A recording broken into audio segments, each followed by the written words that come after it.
ustedes en esta mañana. Tenemos nuestro retiro de servidores. Gracias por su puntualidad. Sé que a veces es un poco complicado trasladarnos en la ciudad hasta acá a las 8 de la mañana, pero gracias por estar por aquí con nosotros. Vamos a comenzar con nuestro estudio bíblico. Sean tan amables de tener a la mano su Biblia. Y saludamos también a todas las personas que nos están siguiendo esta transmisión en el Facebook. No las vamos a transmitir todas, pero esta sí. Sé que algunos hermanos no pudieron venir, pero vamos a tratar de estar en comunión con ellos.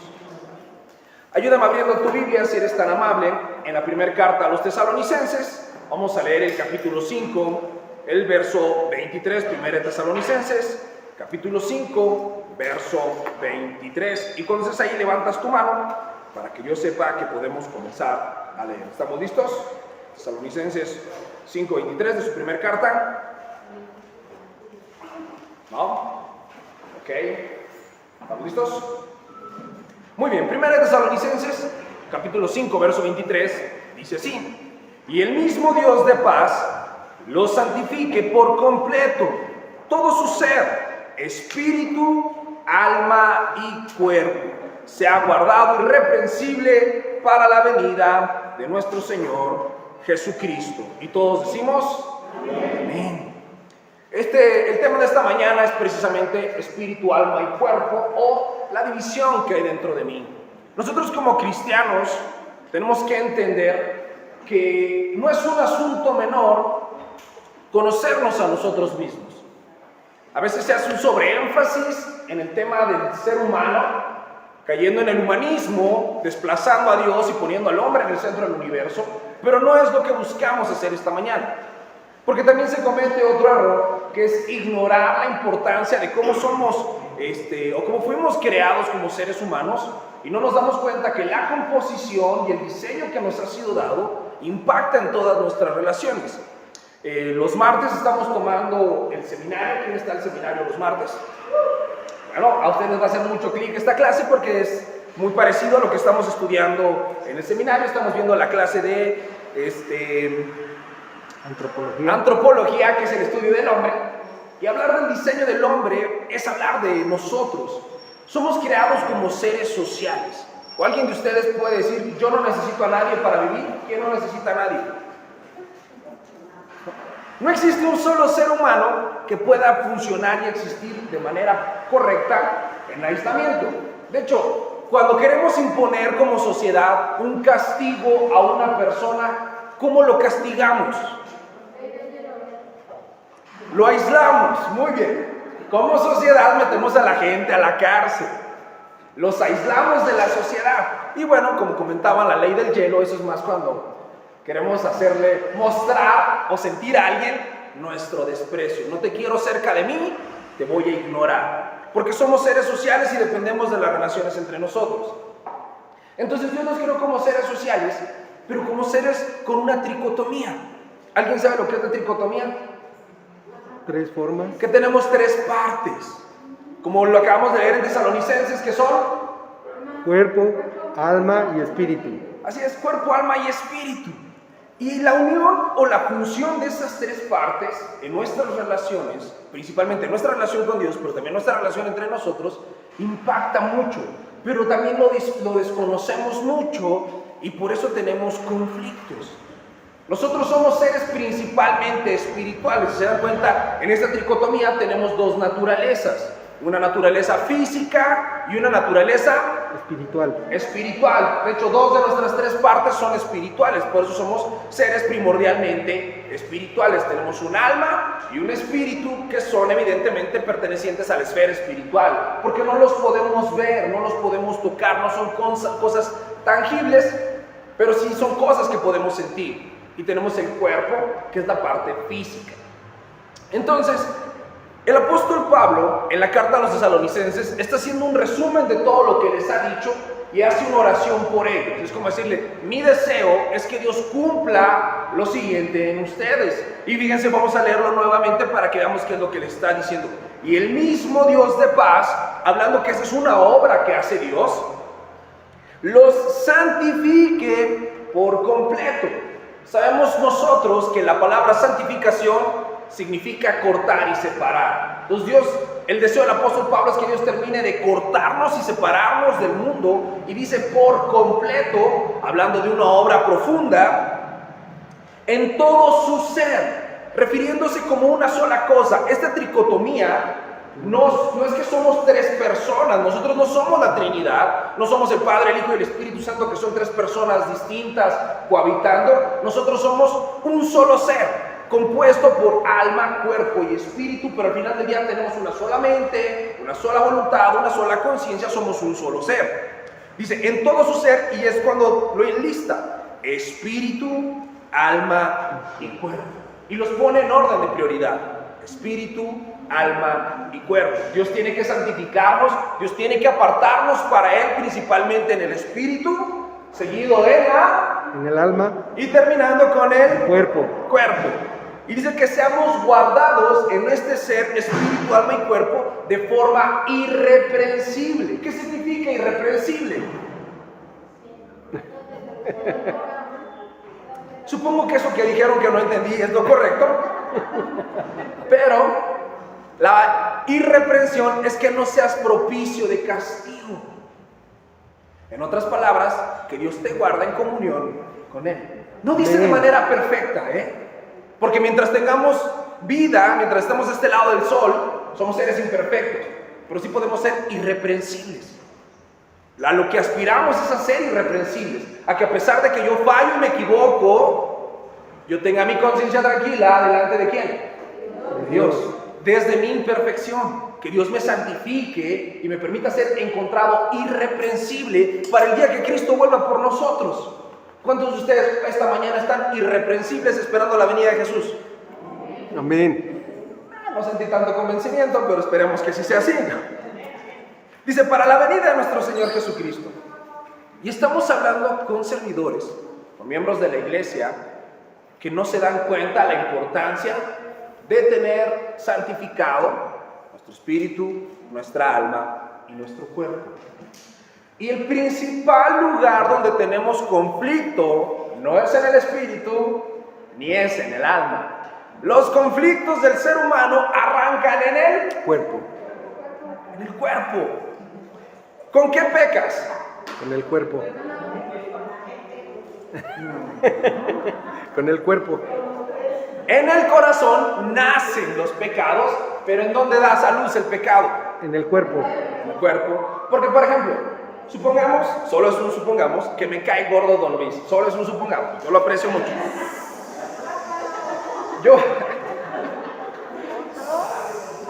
Si a mí Don Luis me cayera mal, en mi mente pasarían pensamientos horribles. Pero ¿cuál sería mi actitud al verlo?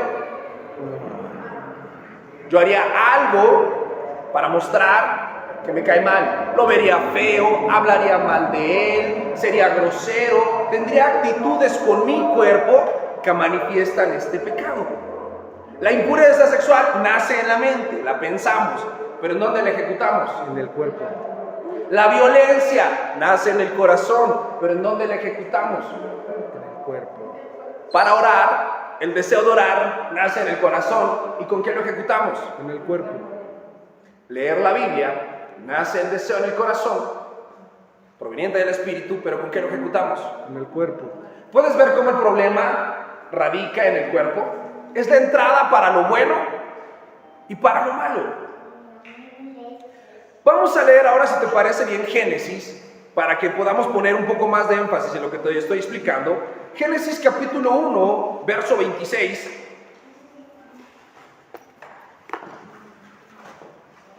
Es el primer libro de tu Biblia, por si no sabías. El primer capítulo, los 26 versículos. Génesis capítulo 1, verso 26 dice así: entonces dijo Dios, hagamos al hombre a nuestra imagen, conforme a nuestra semejanza, y señoree en los peces del mar, en las aves de los cielos, en las bestias y en toda la tierra, y en todo animal que se arrastra sobre la tierra. Dios crea al hombre a su imagen y a su semejanza. Y todas las instrucciones que está poniendo Dios, ¿cómo les va a ejecutar el hombre? ¿Con qué las va a ejecutar el hombre? ¿Cómo? con su cuerpo. Dice, hagamos el hombre a nuestra imagen y a nuestra semejanza y señoree sobre los peces, sobre las aves, sobre las bestias. Todos esos mandatos, como el mandato de fructificar y multiplicaos, que les da cuando está la pareja, son mandatos y obras que se cumplen forzosamente con el cuerpo. Pero nosotros a veces nos sentimos tan espirituales que pensamos que basta con tener énfasis en las cosas espirituales y negamos las cosas del cuerpo. Pero tu cuerpo muestra tu espiritualidad. Si tú no pones atención a tu cuerpo y a lo que haces con el cuerpo, tampoco estás poniendo atención al espíritu. Jesús lo dijo, ¿cómo pues pueden decir que aman a Dios a quien no ven y aborreces a tu hermano a quien ve? Aquí Jesús está poniendo un método de contraste. ¿Cómo voy a juzgar yo tu espiritualidad? Nos salimos por la tangente diciendo, tú no conoces mi corazón, pero Dios sí puede ver mi corazón. Es cierto, yo no conozco el corazón de nadie de ustedes, pero sí sus obras. Y dice la Biblia que si nuestras obras son malas, nuestra simiente es mala. Y nuestras obras las hacemos con la carne. Cuando yo no pongo atención a mis hábitos, a mis conductas, yo no estoy poniendo atención a mi espiritualidad. Y no importa qué tan espiritual me sienta, si mis obras contradicen mi supuesta espiritualidad, entonces no tengo espiritualidad. Pero les digo, estamos acostumbrados a pensar las cosas al revés, a creer que soy espiritual más allá de cómo me comporte. Pero no, el cuerpo es la evidencia, es donde da fruto todo lo que somos y el cuidado que le damos. Fíjate cómo dice ahí mismo Génesis capítulo 2 verso 7. Entonces Jehová Dios formó al hombre del polvo de la tierra. ¿Nuestro cuerpo de qué está hecho? Del polvo de la tierra. Del polvo de la tierra. Y sopló en su nariz aliento de vida. Esta palabra es neuma. El soplo es neuma. Y si tú has estado conmigo estudiando el seminario, sabrás que tenemos dos palabras, una en griego y otra en hebreo para neuma y ruach, que significan espíritu. Esta palabra espíritu, soplo, es ruach, que es el soplo de Dios, y en la Septuaginta, que es la traducción al griego, es neuma. Entonces, Dios le da al hombre un cuerpo físico hecho de tierra y ahora le ha puesto dentro un espíritu, un ruach, un neuma de Dios. Y después dice, y fue el hombre un ser viviente. Pero en la traducción original dice un alma viviente. Y aquí podemos ver cómo Dios nos dio un cuerpo, un alma y un espíritu. Y las tres tienen una trascendencia y una dirección. En Eclesiastés nos dice que el espíritu que nos fue dado vuelve a Dios de donde fue tomado. El ruach de Dios que nos mantiene con vida, que nos capacita de esa manera espiritual para conectarnos con Él. Cuando morimos, ¿qué pasa? Vuelve a Dios. ¿Necesitamos el ruach una vez que estamos muertos? No, ya no necesitamos el espíritu de Dios una vez que estamos muertos, porque o vamos al cielo con Él o estamos en el infierno sin Él. El propósito del espíritu es tener vida espiritual, una conexión con Dios. El cuerpo que fue tomado a la tierra, cuando tú mueres, ¿qué te pasa con ese cuerpo? Se separa y el cuerpo vuelve al polvo donde fue tomado. La Biblia dice, polvo eres Y en polvo te convertirás. en polvo te convertirás. Por ahí algunos miércoles te lo decían a un lugar al que ibas antes. Y el alma espera el juicio eterno.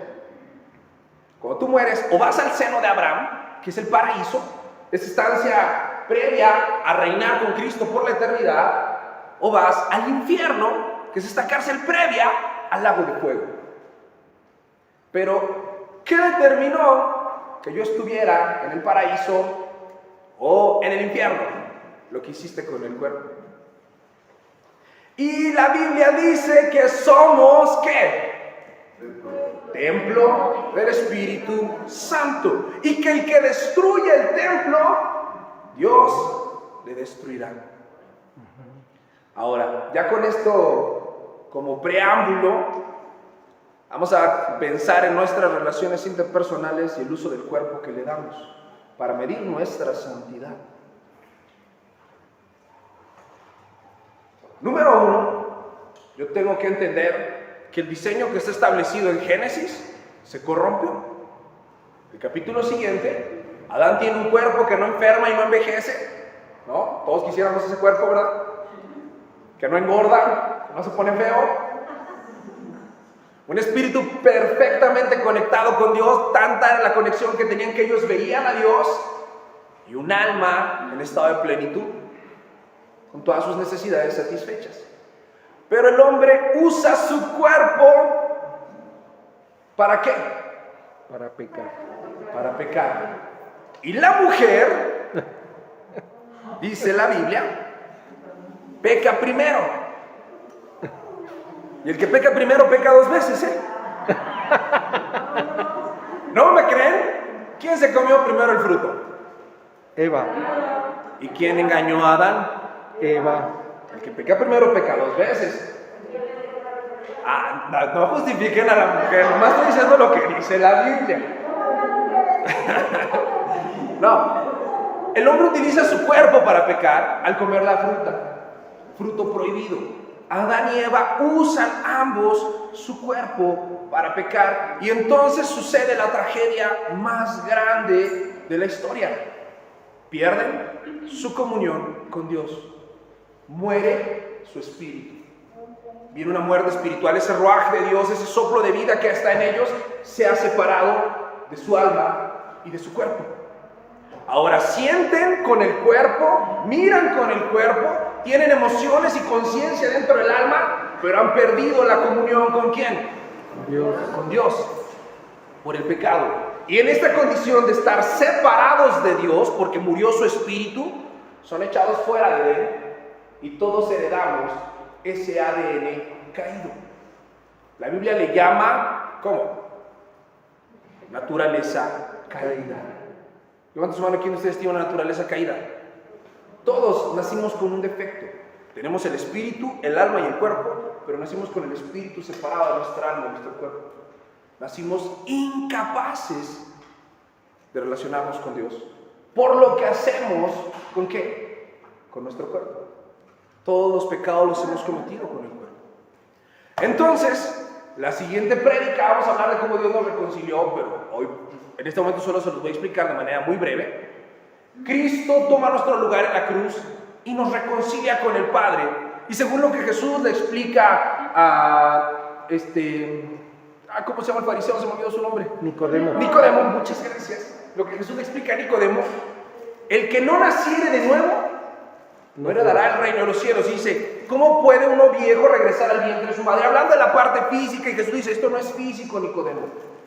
El que no naciera de agua y de espíritu, de arrepentimiento y de fe. Y cuando uno nace de nuevo, cuando uno se arrepiente y cree en Jesús, hay una regeneración dentro de nosotros y el espíritu vuelve a tener comunión con Dios y estar unido con nuestra alma y nuestro cuerpo. Y hasta ahí en ese punto estamos todos nosotros, ¿sí o no? ¿Qué solucionó la cruz? La muerte espiritual. Y el relajo que traemos en el alma y en el cuerpo Todavía están pendientes. es un proceso, exactamente.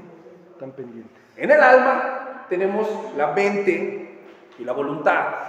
Y la Biblia nos dice que no nos conformemos a este siglo, o sea, que no pensemos como este mundo, sino que nos transformemos por medio de la renovación de nuestro entendimiento. Y renovamos nuestro entendimiento por medio de la metanoia, el cambio de paradigmas, que también se llama arrepentimiento.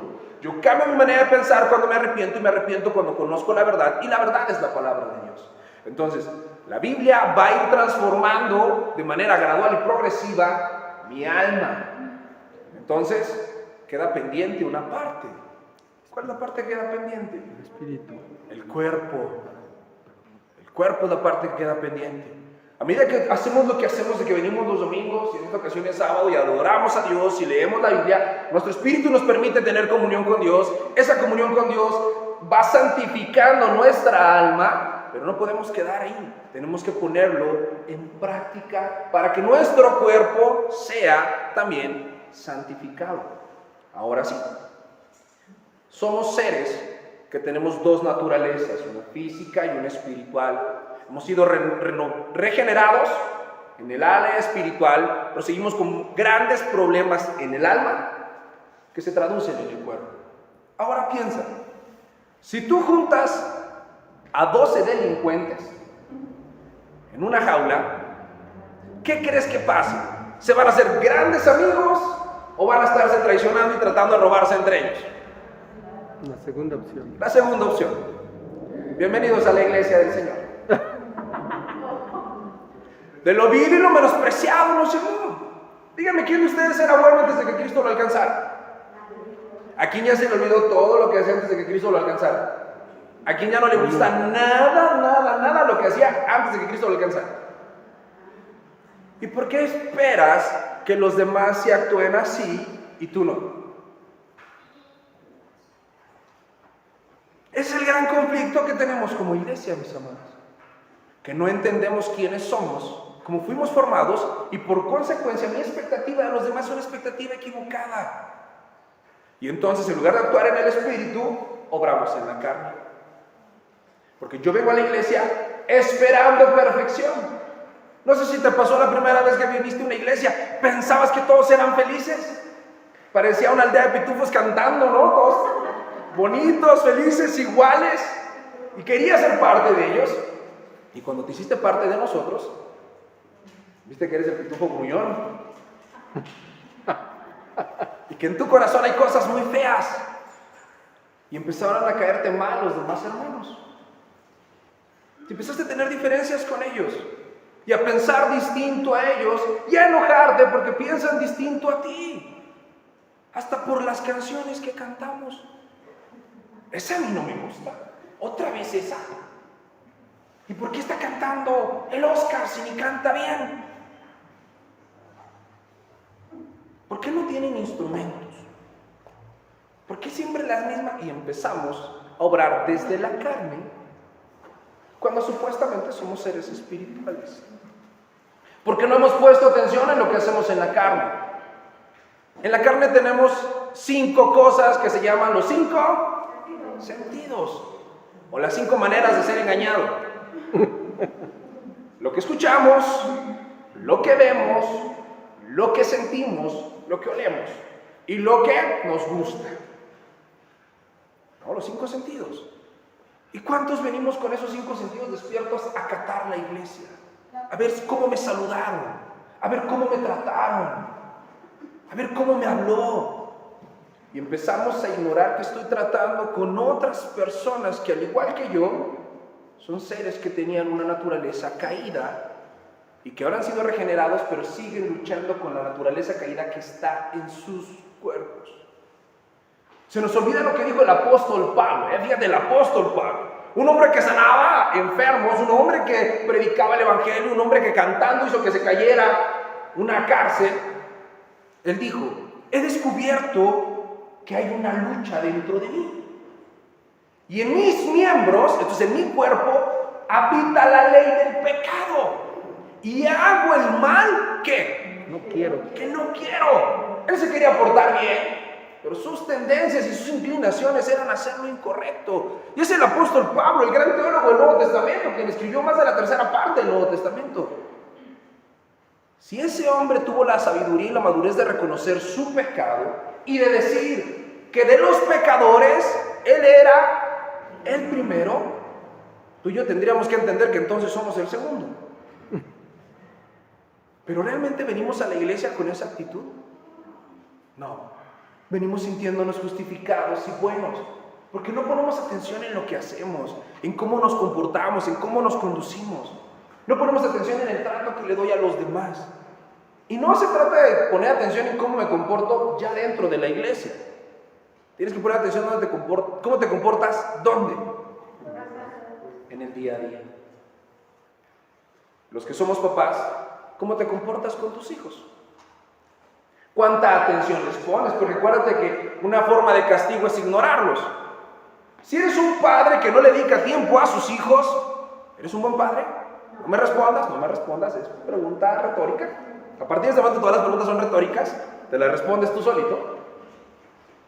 Si eres un buen padre si eres padre o madre y no estás proveyendo para tu casa, administrando los bienes y buscando que todas las necesidades en tu hogar estén suplidas, ¿Eres un buen padre, una buena madre? ¿Y eso con qué lo haces? Con el cuerpo. Y entonces vienes a la iglesia y se te hace difícil ofrendar. Porque ni siquiera tienes el hábito de ser un buen administrador y proveedor en tu casa. No miras la iglesia, que es tu familia, que es la casa de Dios, como un lugar donde hay que proveer, donde hay que administrar. Si no respetas a los que tienes en tu casa, si no les dedicas tiempo, si no eres empático con ellos, si no te sientas a escuchar cuáles son sus problemas, qué es lo que están pensando, tampoco lo vas a hacer aquí en la iglesia. Y no vas a ser empático ni vas a pensar en qué le estará pasando a mi hermana o mi hermano que se comportan de esa manera.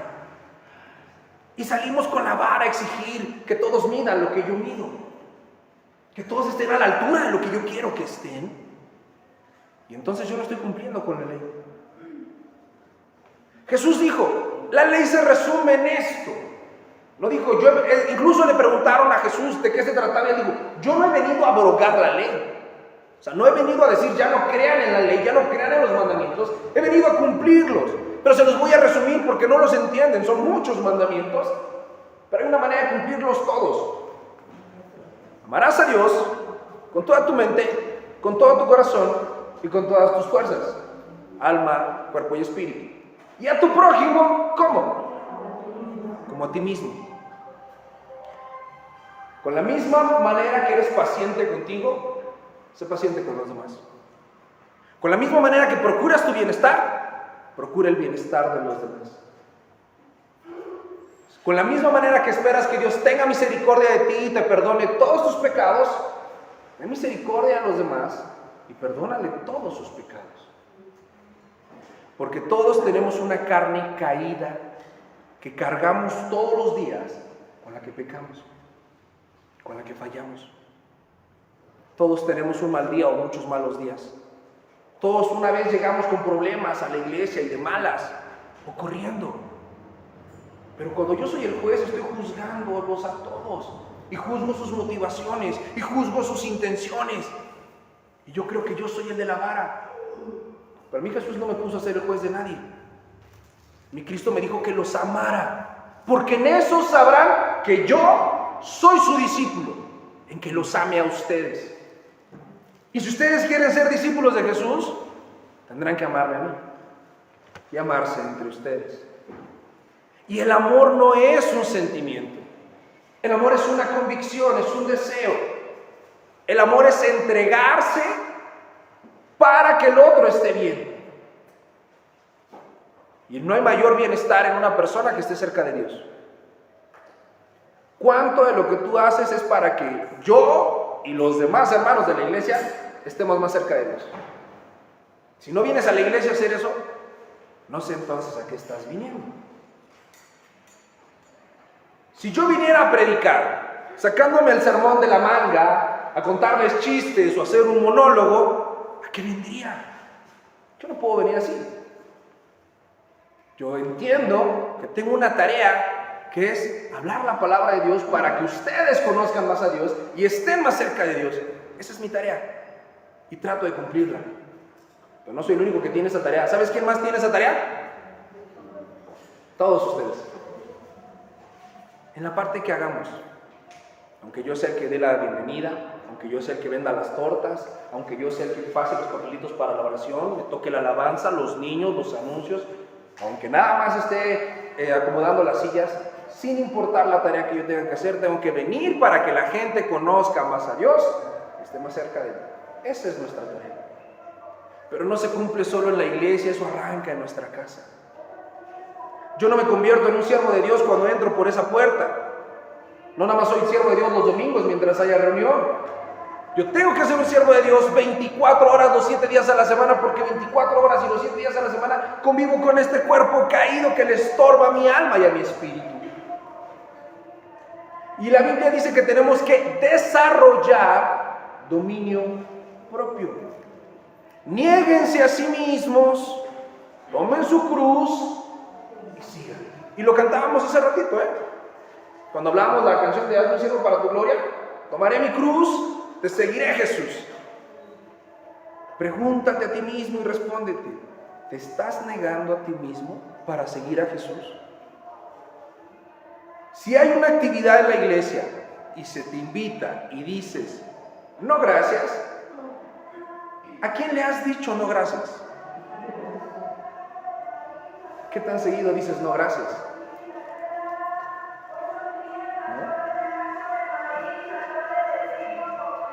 Esperemos a que pase la del atole.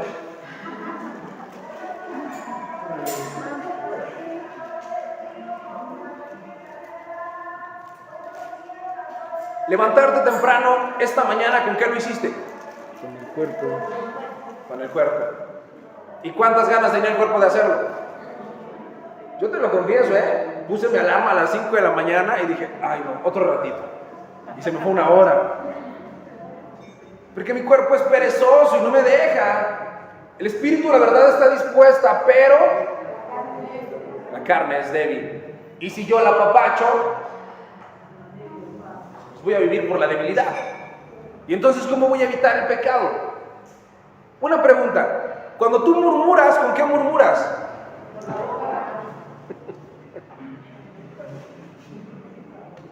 Todo el pecado, todo el daño que hacemos, lo hacemos con el cuerpo. Y no le ponemos freno ni le ponemos límite a lo que hacemos con el cuerpo. Pero sí estamos esperando que los demás lo hagan. Si mi cuerpo es templo del Espíritu y yo permito en mi vida lo incorrecto, dice la Biblia que yo contristo al Espíritu Santo de Dios. ¿Cómo voy a tener una buena comunión con Dios si me la paso contristándolo todo el tiempo?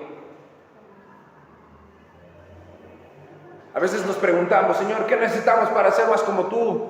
¿Qué necesito, Dios, para que me uses? ¿Sabes qué necesitas? Quitarte los pretextos. No se trata de qué tan inteligente seas, porque yo no soy inteligente. No se trata de qué tan preparado estés, porque yo no estoy preparado. Ni se trata de cuán carismático seas, porque yo tampoco tengo carisma. Para que Dios te use ocupas una sola cosa, querer. Jesús dijo, el que viene a mí, ¿qué? No le echo fuera. Le pongo exigentes requisitos y veo a ver si puede o no puede. Le hago un examen a ver si lo pasa. No, el que viene a mí yo no le echo fuera. Simple y sencillamente como iglesia tenemos que entender que somos seres enfermos, que convivimos con otros enfermos. Hay una frase que me gusta mucho y dice, la iglesia es un hospital donde todos estamos quebrados, todos. Bueno, no hay ni uno aquí, ni habrá. Pero a veces pensamos que es un museo de obras de arte, donde ya todos están terminados. Ojalá fuéramos puros David de Miguel Ángel, ¿no? O Mona Lisa con, no sé, fuéramos obras terminadas, pero no lo somos, mis amados. Ni los que predican, ni los que vienen por primera vez somos obras terminadas. Todos estamos en un proceso. Y no podemos exigir perfección de quien no es perfecto. Porque entonces yo estaría poniendo mis ojos en el hombre y no en Cristo. Yo tengo que buscar que mis hermanos sean irreprensibles, pero no perfectos. Yo tengo que buscar que mis hermanos crezcan en la fe y se comporten más como Cristo. Sí, pero hasta para eso la Biblia nos explica cómo hacerlo. Con toda mansedumbre y piedad. Cuando Pedro nos dice que estemos listos para contender por la verdad, parece que nos está diciendo, y peleate en redes sociales y tuitea y pon cosas. Oye, con toda mansedumbre y misericordia. Yo voy a contender con la verdad, con mansedumbre y misericordia. Yo voy a poner orden en mi casa, con mansedumbre y misericordia. Yo voy a reprender a mis enanos, con mansedumbre y misericordia. No desde el papel del juez que es perfecto, porque entonces no sé quién soy.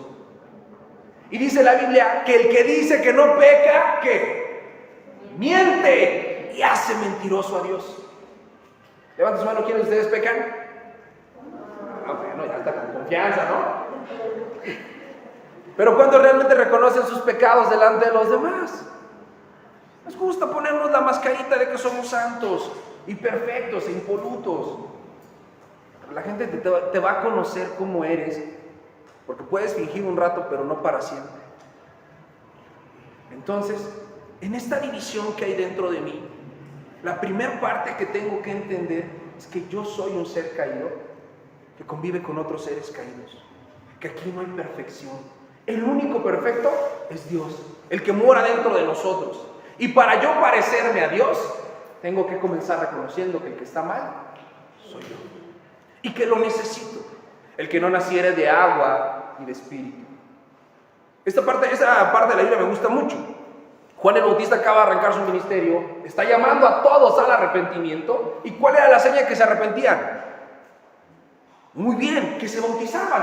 Iban al río Jordán y Juan el Bautista los bautizaba y salían bautizados. Y se acercaron los fariseos para ver qué estaba haciendo Juan.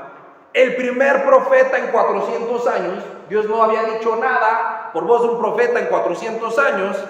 Nace Juan el Bautista, es el primer profeta, está llamando al arrepentimiento al pueblo. Y van los fariseos, que son estos maestros de la ley, y se bautizan.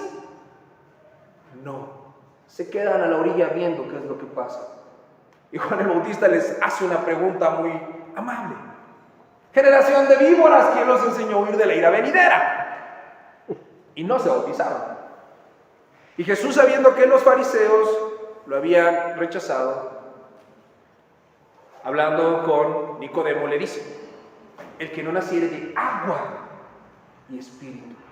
¿Qué simbolizaba el agua? El arrepentimiento que no habían querido tener. Y le dice: tú siendo maestro de la ley, ¿no entiendes esto? Yo te pregunto a ti, servidor, tú siendo maestro de la ley, que conoces a Dios hace tiempo, ¿no entiendes eso? ¿No entiendes que te tienes que arrepentir? ¿No entiendes que tienes que perdonar? ¿No entiendes que tienes que amar? ¿No entiendes que tenemos que darle gloria a Dios amándolo por sobre todas las cosas y a nuestro prójimo como a nosotros mismos? Porque yo no sé las luchas que tienen mis hermanos. Yo no sé los problemas con los que cargan ustedes, ni el trasfondo del cual vienen. Y todos hoy somos la suma de lo que hemos vivido. Quien habla de alguna manera, habla así por algo. El que no lee muy bien, no lee muy bien por algo. El que tiene ciertos hábitos, los tiene así por algo. Y no puedo exigirle perfección, pero sí puedo amarlo para hacerlo mejor. Cuando tú amas a alguien, le agregas valor a su vida. Dime cómo te ha cambiado a ti Dios. ¿Con la vara o con el amor? Juan 3:16 no dice, porque de tal manera Dios disciplinó al mundo. Dice, porque de tal manera amó Dios al mundo. ¿A cuántos estás amando realmente? ¿Los ves mal? Qué bueno que los ves mal. ¿Y los estás amando por verlos mal? ¿Te acercas con ellos para ver qué es lo que les sucede? ¿O solamente te acercas a darles el diagnóstico? Usted está mal. Ya sabe que está mal. Gracias por el dato. ¿Cómo te ayudo a que estés bien? Porque también tenemos un alma llena de emociones que a veces se confunde y se abate. Decía el salmista, ¿por qué te abates, oh alma mía, y te turbas dentro de mí? Y cuando vienes turbado y abatido a la iglesia, ¿a poco puedes sonreír de la misma manera? Y que todavía te digan, ¿estás mal? Gracias, no me había dado cuenta. Mis amados, debemos de entender cómo Dios nos creó, mirarnos como Él nos mira y mirar a los demás con esta perspectiva. Todos tenemos una gran necesidad, todos, porque somos pecadores. Aquí no estamos para juzgar a nadie. No es nuestra tarea juzgar.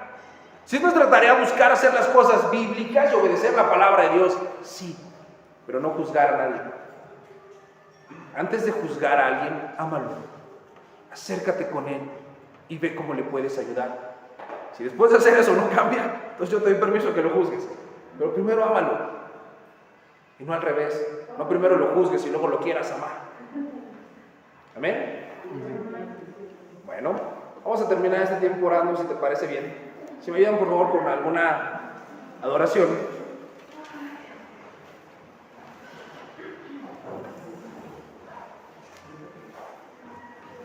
Y mientras está la adoración, cierra tus ojos y reflexiona por un momento. ¿Cómo estás esta mañana?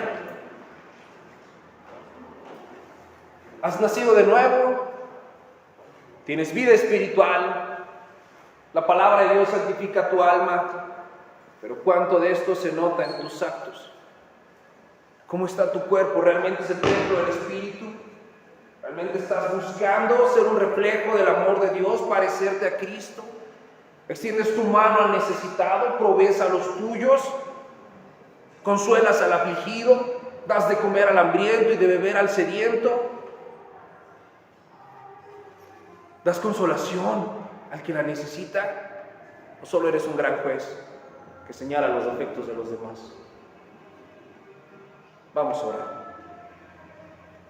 Amado Padre, yo te doy gracias en esta mañana, porque tu palabra es esa luz que esparce las tinieblas en nuestra mente y en nuestro corazón. Porque tú nos recuerdas, Señor, que con amor eterno nos has amado. Por eso nos prolongas tu misericordia. Por eso nos conservas con vida. Que eres paciente, tardo para la ira y pronto para la misericordia. Que eres un sumo sacerdote que se compadece de nosotros, que entiende las luchas que tenemos. Y que nos ha llamado a amarte por sobre todas las cosas, Señor. Pero también amar a nuestro prójimo como a nosotros mismos.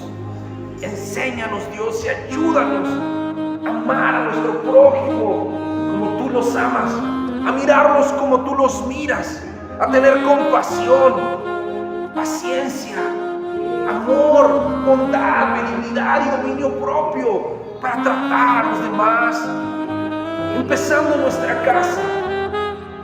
Que los matrimonios se traten con esa verdad bíblica de amarse como se aman a ellos mismos, que amemos a nuestros hijos, a nuestros padres, a nuestros hermanos, que usemos nuestro cuerpo para servirte, lo presentemos como un sacrificio vivo, santo y agradable para ti, que digamos no al pecado. Y cuando estemos en la iglesia, cuando nos congreguemos, nos edifiquemos mutuamente por el amor. Que nos soportemos los unos a los otros, que llevemos las cargas, que nos gocemos con el que se goza y suframos con el que sufre. Que usemos nuestra boca siempre para edificar. Si alguien hable, que hable conforme a la palabra de Dios. Y si alguien ministra, que ministre conforme a la palabra de Dios. Enséñanos a amarnos, Señor, que en esto sabrá el mundo que somos tus discípulos. Espíritu, alma y cuerpo, santifícanos, Señor, para ser hallados irreprensibles el día de tu venida. Controlar nuestras emociones, nuestros pensamientos, nuestras motivaciones, para que nuestras obras sean buenas. Queremos ser el buen árbol que da buen fruto, que del buen tesoro del corazón salgan cosas buenas. Estemos llenos de ti y seamos como tú. Te lo suplico, Padre, te lo imploro, en el precioso nombre de tu Hijo Jesús. Bendice esta iglesia, Señor, estos mis hermanos y hermanas. Pon en nosotros un mismo espíritu, un mismo sentir. Únenos en fe, en tu palabra, en tu verdad. Podamos ser uno como tú y el Padre son uno, Señor Jesús. Y podamos ser uno contigo. No seamos los que dividen el cuerpo. No seamos piedra de tropiezo para los nuevos en la fe.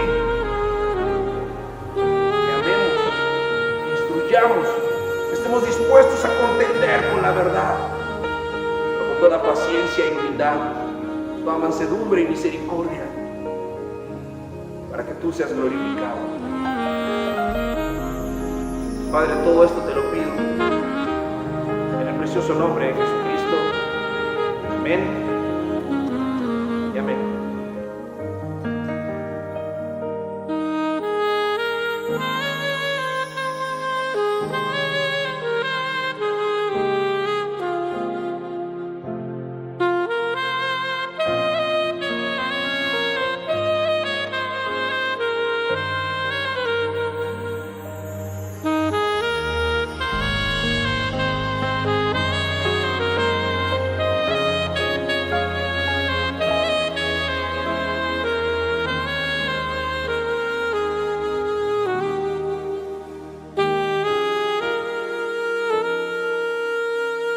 Thank you.